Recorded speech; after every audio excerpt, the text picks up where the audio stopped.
You ever see one of those moments that restores your faith in humanity? Well, this is one of them. If you stick around till the end, I promise, it'll hit you right in the heart. And hey, if stories about courage, kindness, and second chances move you like they move me, make sure to hit that like button and subscribe, because you're not gonna want to miss what happens next. It started on a Monday morning in a quiet suburban town, the kind of place where everyone knows each other's names, where the grocery store clerk asks about your kids, and where the smallest things can still make the biggest waves. At Lincoln High School, a new girl walked through the front gates for the first time. Her name was Emma Collins, 16, shy, and still nursing the loss of her mother just 6 months earlier. She'd just moved in with her aunt after her dad's passing and was trying to piece her world back together, one uncertain step at a time. She was quiet, polite, and different. The kind of different high school kids don't always understand. Her clothes weren't trendy, her accent had a hint of another state, and she wore her hair simply, tucked behind her ears. That was all it took for the bullies to notice. They started small, snide comments, whispered laughter when she passed by, but cruelty, once it finds a target, grows fast. By the third week, they'd torn pages out of her notebook, spilled juice in her backpack, and even posted a photo of her online with mocking captions. Emma tried to hold herself together, to tell herself it didn't matter. But one Friday afternoon, it all came crashing down. It happened outside the local diner, Tommy's Place, a spot where a lot of the kids hung out after school. Emma had just gotten off the bus, holding a small bouquet of flowers she'd bought with her saved lunch money. They were for her mom's birthday, a quiet ritual she'd kept. But before she could even cross the street, a group of 3 boys from her class, Tyler, Jake, and Ben, cornered her. "Hey, new girl," one sneered, "got a date with your imaginary friends." Emma tried to walk away, but Jake grabbed the flowers and tossed them on the ground. "Oops, guess you dropped them." The boys laughed. She bent down, voice trembling, "Please, don't." That's when one of them shoved her lightly, making her stumble. She fell to her knees, her palms scraping against the gravel, the flowers crushed beneath her. The laughter stopped abruptly, not because they'd grown a conscience, but because someone behind them had spoken in a tone so cold, so sharp, it froze the air. "Pick them up." The boys turned. Standing behind them was a tall man in his 40s, wearing a faded green jacket and a baseball cap pulled low. His stance was calm, but his eyes were steel.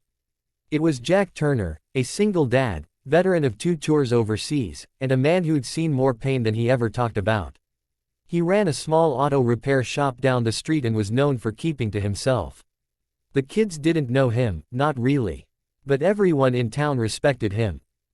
We were just," Tyler started, but Jack stepped closer, his voice quiet but commanding.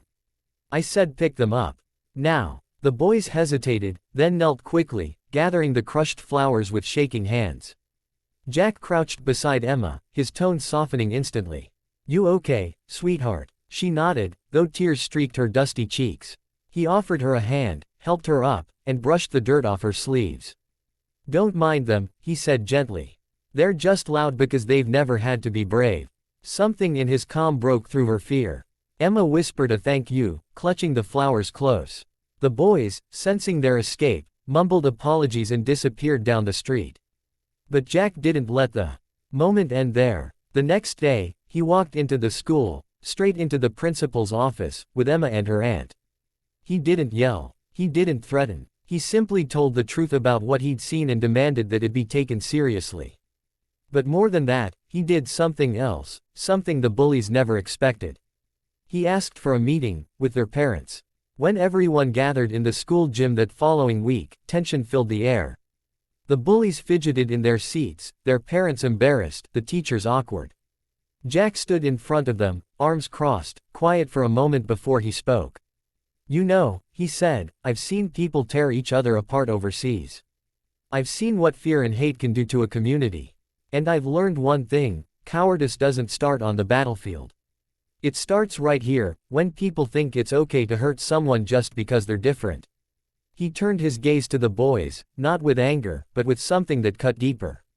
Disappointment. "You think being strong means making someone else feel small. Real strength is standing up for people when no one else does. It's doing the right thing even when you're scared. You boys have a chance to learn that now, before life teaches you the hard way. Silence filled the room. Even the teachers had tears in their eyes.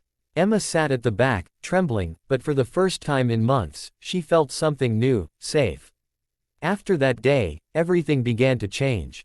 The boys apologized, genuinely. One of them, Jake, even started walking Emma to class.